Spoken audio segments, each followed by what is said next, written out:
Should old acquaintance be forgot and never brought to mind? Should old acquaintance... Today, I want to talk to you about something that has been frustrating me in my last outings. Especially in my last outing when I was filming the backpack video. You know that feeling when you came home, excited to see your photos, and then soft, blurry, not sharp.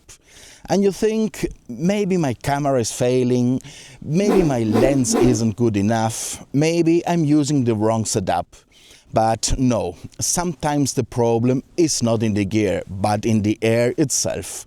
In photography, as in life, not everything we see is as clear as we think.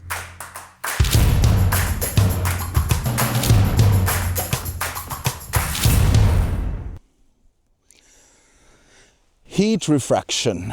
What is heat refraction? This invisible enemy called heat reflection or heat haze. It's when warm air rises and mixes with cool air, bending the light in unpredictable ways. If you have ever looked at a hot road in summer and seen that shimmering dance over the asphalt, that's exactly what happened between us and the bird we are trying to photograph. The air itself becomes a cold chain and a distortion that stands between us and the truth of the image. But how can we recognize it? There are three simple ways to notice heat haze.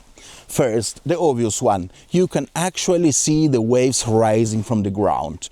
It doesn't matter if the ground is soil, grass, water or even snow.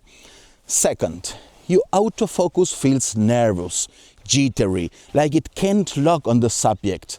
Sometimes it keeps pumping all the way to infinity, then back to the closest distance, and again to infinity, struggling to actually find the subject you focus on.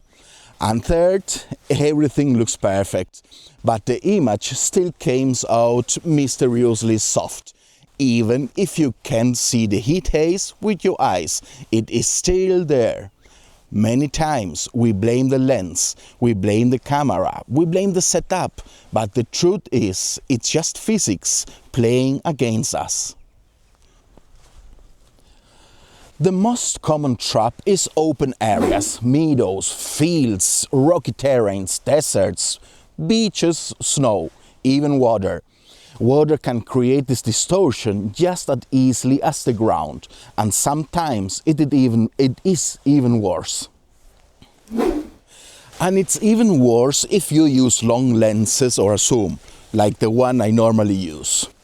The more you zoom, the more you compress those heat waves, and the more mushy your image looks.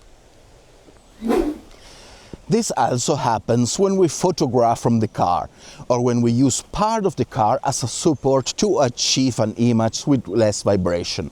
The warm air from inside mixes with the cold air outside, and suddenly our subject looks soft, or it can also come from the heat emitted by the engine under the hood, or even the heat absorbed by the metal of the car that refracts into waves. And no matter what settings we use, the image will be soft. It can happen shooting from home too. You open the window to photograph a bird at the feeder, but warm air escapes from the house and ruins the shot. Even in buildings or playground with concrete or steel structures, you can find those small and invisible heat waves that ruins the sharpness of your image. Sometimes the bigger obstacles are the ones we don't even see.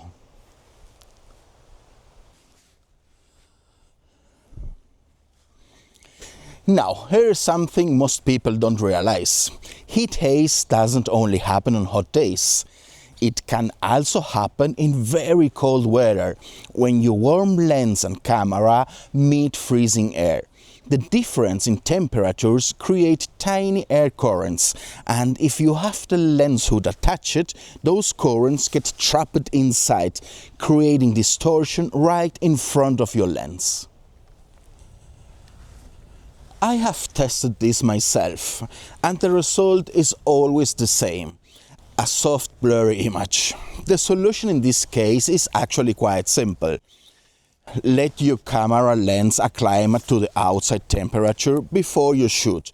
Or if you don't have time because things are happening fast, simply remove the lens hood until the gear adjusts. Of course, that means your front element is more vulnerable, so always be careful. Luckily, there are ways to reduce this problem. Not perfect solutions, but they really help. Let's see. Shoot during golden hours or on cloudy days. The sun is softer and the air is more stable.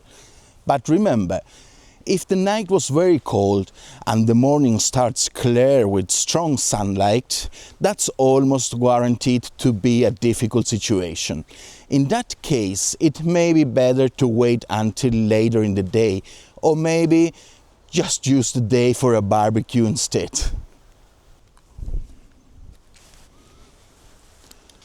Get as close as safely possible to your subject. The less air between you and the bird, so better. This is where camouflage can be a really good option. Another strategy, if you are photographing birds, it's to wait until they perched at a higher point above the ground, where the heat haze is less of a problem. You could also choose to work with shorter lens and focus more on composition and environment rather than only on the subject. Prefer shaded areas or forests over open sunny fields. In places where there are more trees or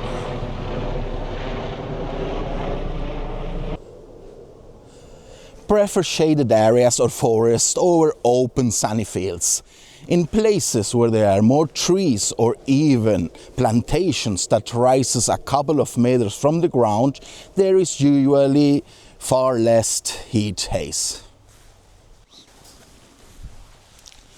Never shoot over a hot car or exhaust. Step away from vehicles and buildings that radiate heat.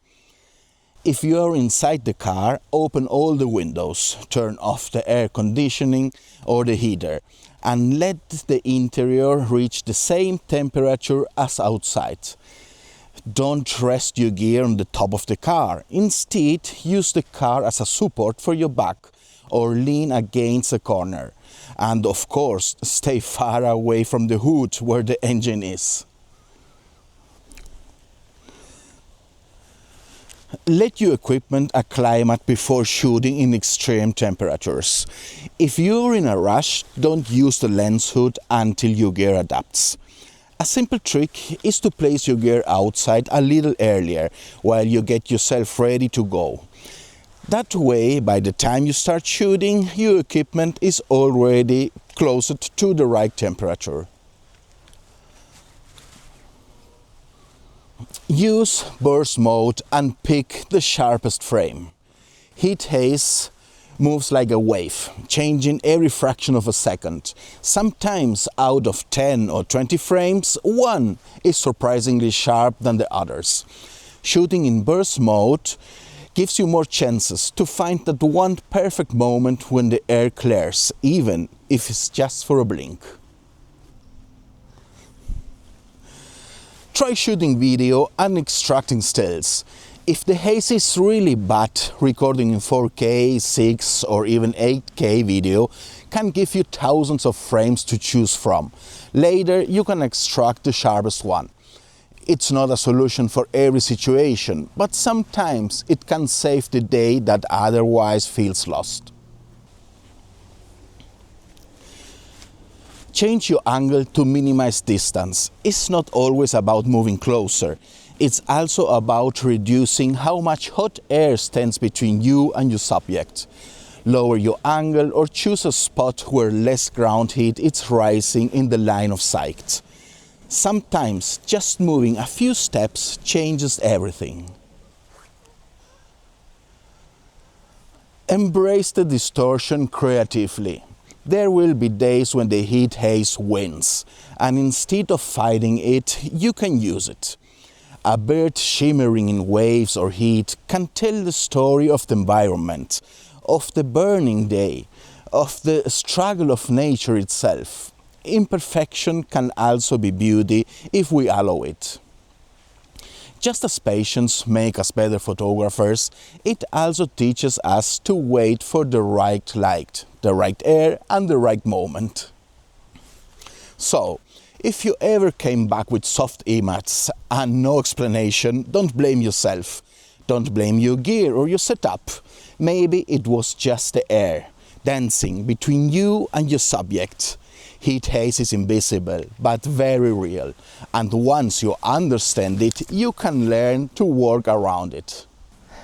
In life, as in photography, clarity is not always in our hands, but we can choose patience and keep looking for the moment when everything aligns. Thank you so much for being here with me, for watching this video, and for sharing this passion. I'll see you in the next one. Bye bye.